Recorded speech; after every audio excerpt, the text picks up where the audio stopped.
Men bu narsalarchi mana men shu narsalarni bilaman, lekin hali srazi og'zimga kelishi qiyin-da. Misol uchun, Nima aynan? masalan, ays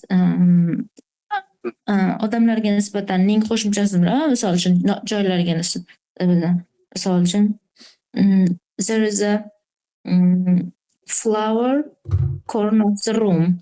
Mhm. Buni tezlashtirish uchun nima qilish kerak? Stop. Bu yerda hozir savollar grammatikaga aloqasi yo'q, просто fikr keladi, o'ylab gapiraman deyapsiz-da, to'g'rimi?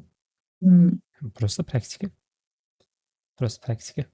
English mana bunaqa narsada siz bitta narsani tushunishingiz kerakki, o'zingizdan talab qilayotgan narsangiz bor-ku, o'zingizdan talab qilayotgan narsangiz обоснованный bo'lishi kerak-da, nimagadir asoslangan bo'lishi kerak.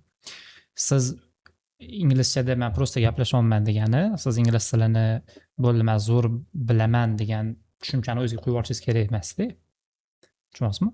Siz nima qilyapsizki, sizga o'sha narsalar tezroq kelishi uchun. Mana shu savol.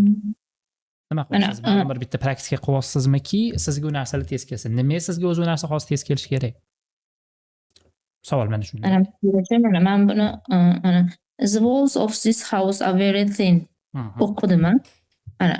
Bu o'qiganimda oddiy kitoblarda o'qisam ham, nimalarda, kinolarda ko'rsam oson, lekin men gapirib turganimda haligi deb hali shungacha qiynalaman-da, qandaydir hali srazi kelmaydi. Men tushunyapman.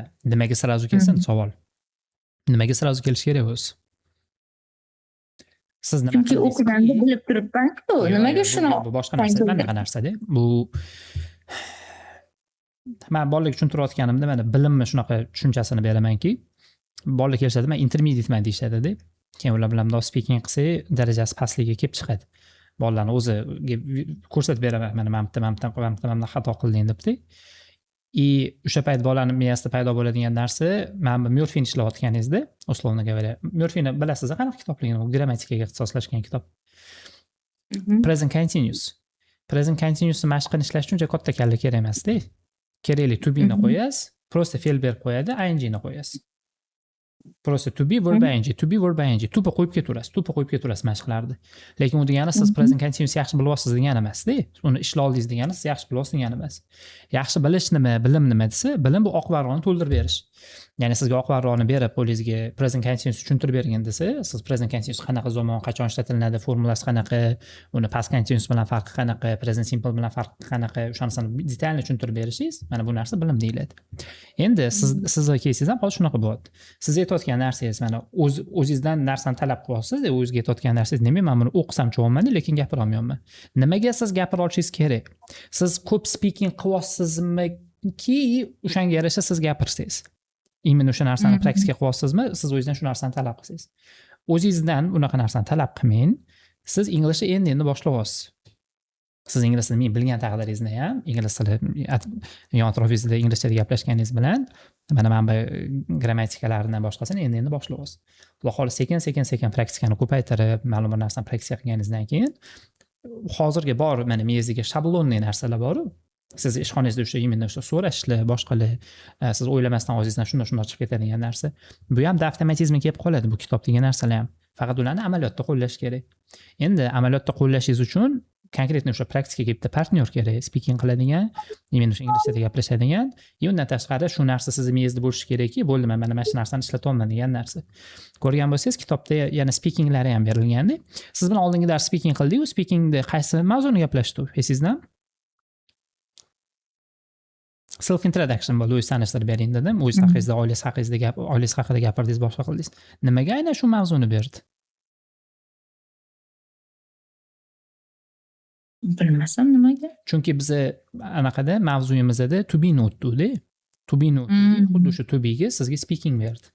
Mana grammatikasini ko'rding, undan keyin listeninglar berdi, kichkina tekstlar berdi, readingni o'qidingiz, Ethan's Family'da, to'g'rimi? O'sha yerda ham to be qo'llangan edi. Keyin sizga speaking berdiki, mana shuncha praktika qildi, amaliyotda ham bitta qo'llagan degan narsa. Mana bu ham shu. Zeralarni beryapti, siz bu narsani bilasiz degan obyektni ishlata olasiz degan emas-da. Praktika qilinmagan bo'lsa qatdan ishlatasiz. Mana shu narsa. Hayotingizda kerak bo'lmayotgan bo'lsa qatdan ishlatasiz. Bu siz ham ishingiz bityapti-yu. Mana shu narsa. Endi imенно shu narsani men o'zimga singdirishim kerak, implement qilishim kerak desangiz, implementation degani bu amaliyotda qo'llash degani. Amaliyotda qo'llashingiz uchun oldin praktika qilasiz, praktika qilib sekin miyaga qo'yasizda, ma'lum bir vaqt o'tgandan keyin miya keyin o'sha avtomatik o'zi o'sha yerdan miyangizda har xil patternlar, ya'ni shablonlar paydo bo'ladi. Hozirgi gapirayotganingizdagi o'sha muomala qilayotganingizda o'zingiz shabloningiz bor, o'ylamasangizdan o'zidan chiqib ketadigan. Mana xuddi shunaqa shablonlar ko'payishni boshlaydi sekin. Keyin o'sha select qiladigan bo'lasiz. Hozir bunisini, endi bunisini beraman degan narsa bo'ladi. Hozir mana shu yerdagi masalan shu gaplar yoqdi menga. Misol uchun I stayed at my sister's house. What is the name of the village? Misol uchun bu mana shu what is the name of the village misol uchun gaplashib turganimda birortasi bilan shuni qo'llash yoqdi menga, ya'ni chiroyli, ya'ni demoqchiman. Endi shuni hozir mana shuni qayta takrorlashim kerakmi har doim? Yo'q, takrorlash bilan ish bitmaydi. Takrorlash bu sizni prosta yodlashga olib kelib qo'yadi. Yodlagan narsani amaliyotda qo'llaysiz. Nima qilishim kerak? Bu narsani singdirishingiz kerak. Yodlash boshqa, singdirish boshqa. Singdirish mana shu narsani o'zingizdan chiqarib gapirish. O'zingizdan chiqarib o'qish emasda, o'zingizdan chiqarib gapirish. What's the name of the village? Siz mana savolni kimga bersangiz bo'ladi. Qanaqa case?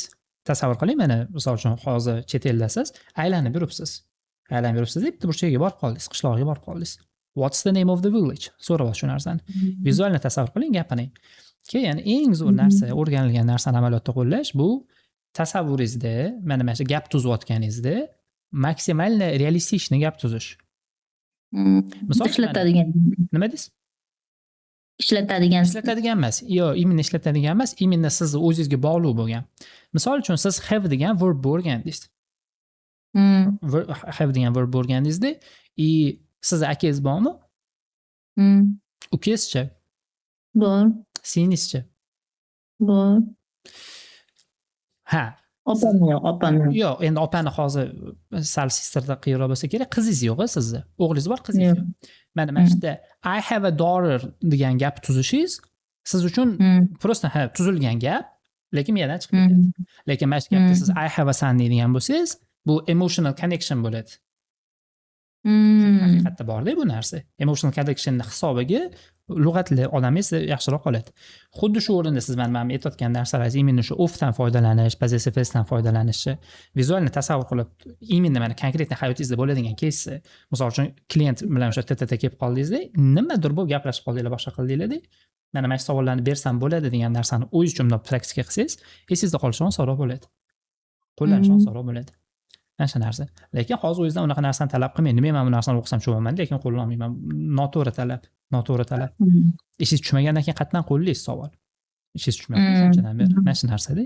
Sekin ko'ndiradigan, o'zingizni ko'niktiradigan bo'lsangiz, ishingiz tushmasa ham miyani o'zi to'xtamabdi, bitta qo'lla o'qiy deydigan narsa paydo bo'ladi.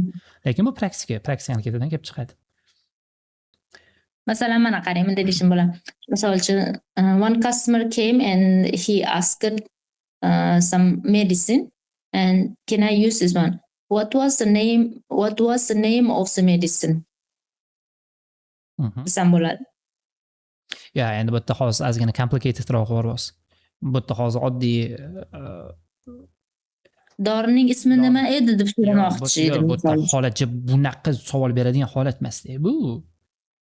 Holat oddiy what's the name deb oddiy so'rasangiz ham bo'ladi-yu. O'zi what's the name desam kontekstdan tushunib oladi-yu, nimani so'rayotganingizni. Mana hozir mani ishim bilan bog'liq bo'lsa, mana qarang. What is the name of the medicine desam bo'ladimi? Agar siz gapni hozir to'g'ri noto'g'riligini so'rayotgan bo'lsangiz, tez bo'ladi. Lekin bunaqa gap tuzish o'rinlimi, noo'rinmi desangiz, bu ozgina noo'rinroq deb bilaman. Nimaga? Sababi, chunki siz mana customer bilan gaplashayotganingizda oddiy what's the name deb so'raysiz-ku. Bu bunaqa o'ylab nimadir dori olishim kerak desam what's the name deb so'rashingiz, oddiy so'rasangiz ham kontekstdan tushunib oladi-yu, nima deyotganligingizni. Aytmoqchimanki, miyani o'zi bunaqa paytda, conversation paytida speaking qilayotganingizda oson variantlarni tanlaydi shundoq. Siz o'tda o'zingiz tutib olib what's the name of your of the pill you're looking for degan narsani gapirmaysiz. Chunki miya oddiy shortcutlarni qidiradi. Maqsad u tushunmasa bo'ldi-yu, mana shu narsa. O'shaning uchun gap tuzayotganingizni maksimal realistikroq qiling-da. O'sha amaliyotda qo'lla oladigan bo'ling. Men prosta ko'zim yetmayapti, siz oddiy qisqa gaplar bilan ishingizni bitira oladigan joyingizda bunaqa akademik qilib gapirishingizga. It doesn't work this way. Chunki bu speaking miya uchun kritichniy momentda. Speaking paytida miya o'zi imkon qadar siz tezroq javob berishingiz kerak, odam poylab o'tirmaydi-yu, siz gramattikani o'ylashingiz, boshqa qilishingizni. O'shaning uchun miya o'zi tez gap tuz beraveradi-da, orada xato gapirib qo'yasiz, grammatik ishuvlar bo'lib qoladi, boshqa bo'ladi. Bu normalniy holat. Bu normalniy holat. Lekin siz imенно o'sha grammarli to'g'rilab gapiraman deyotgan bo'lsangiz, yo'q bunaqada adashasiz. Agar bu narsani imенно o'sha imkon qadar men ko'proq qo'llaydi, imенно birato'la speechimni ham to'g'rilab olay desangiz, unda konkretniy praktika kerak bo'ladi. Praktikada aytilganda o'sha bitta partnyor topib, partnyor bilan topic related gaplashasizlar. O'sha oldingi application aytdingiz-ku, qanaqa application dedimi, qanaqadir sayt emas, u website, u international website. U yerda international teacherlarni topsangiz bo'ladi. US dan, UK dan, Braziliyadan, hokazo. U yerda o'qituvchilarni taypi bo'lingan. Ya'ni men o'sha aksenti bo'yicha misol uchun tanlab olsangiz bo'ladi yoki narxiga qarab tanlasangiz bo'ladi. Narxini lowerroq qo'yadigan bo'lsangiz, sizdagi darajadagina sizga dars o'tadi. Chunki vроде ingliz tilini biladimi? Ha, biladi. Endi qanchalik bilim pastlarga ular dars berishini tasavvur qiling-da. O'zining ingilishi anaqa emas. Anaqa bo'lsa, yo'q, men o'yladimki, mana bunaqa application. Yo'q, men sizga misol qo'yman. U price-ga qarab tanlaydigan bo'lsangiz. Lekin imенно UK dan tanlaydigan bo'lsangiz, professional teacher qilib tanlaydigan bo'lsangiz, price avtomatik ko'tariladi. Chunki men bundan 4 yilcha bo'ldi shekilli edi. Ha, 4 yilcha oldim. Men bitta test qilib ko'rdim-da. Bitta teacher hire qildim US dan hourly $15-20 rate qilar ekan. Ha, dedim, kelib shug'ullanmoqchi dedim, bitta darsni oldim. Darsni olsam, men bilan speaking qildi. Aslan speaking yaxshi ekan, keyin ham bilan prosta bu topiklarni discuss qilib o'tiramiz. Amerikanni gapirayotgan gap. Men kerak emas bilan topik discuss qilish. Menga teacher kerak, menga narsa o'rgatdimmi? Masalan, paymentni qo'yman, nimadir narsa o'rganayapman. Yo'q, men shu bu cultural anaqa qilamiz, culture discuss qilamiz, yo'q. Mana shu narsa. Lekin imенно o'sha professional o'qituvchini topadigan bo'lsangiz, avtomatik narx ko'tariladi. 35-50 poundlar atrofida bo'ladi. Agar undan ham oshib ketmagan bo'lsa, u hourly darsi, 1 soat darsi. Ular o'sha konkretno sizga nima xohlayotganingizga qarab sizga bir programma tuzib beradi. Sizni hozirgi holatingiz u narsa shart emas. Men sizga uni shug'ullansangiz bo'ladi deganim, oldin darajangizni boost qilib olib, ma'lum bir darajaga kelib olgandan keyin u narsani o'zim sekin master qilaman desangiz, sekin o'sha amaliyotda qo'llab olaman desangiz, praktikangizga 1 oy 2 oy shug'ullansangiz yaxshi. 1 oy 2 oyga. Lekin hozirgi holatingizda hozir tekin applicationlar ham ko'p. Anaqadan o'zi bitta Google qilib olsangiz, tekinlar rosa ko'p chiqadi. Men sizga Telegramda bitta o'rtog'im mana yasagan aytgan, mana bot yasagan, o'sha bilan gaplashsangiz bo'ladi. Telegramda men o'sha IELTS conversation, IELTS questionlarini qilib beradigan, undan tashqari oddiy conversation clubga moslashgan bir topiklari ham bor. O'sha yerda test qilib ko'rsangiz bo'lar ekan. Lekin bir maslahat berardim, imkon qadar odamni real hayotdan topishni.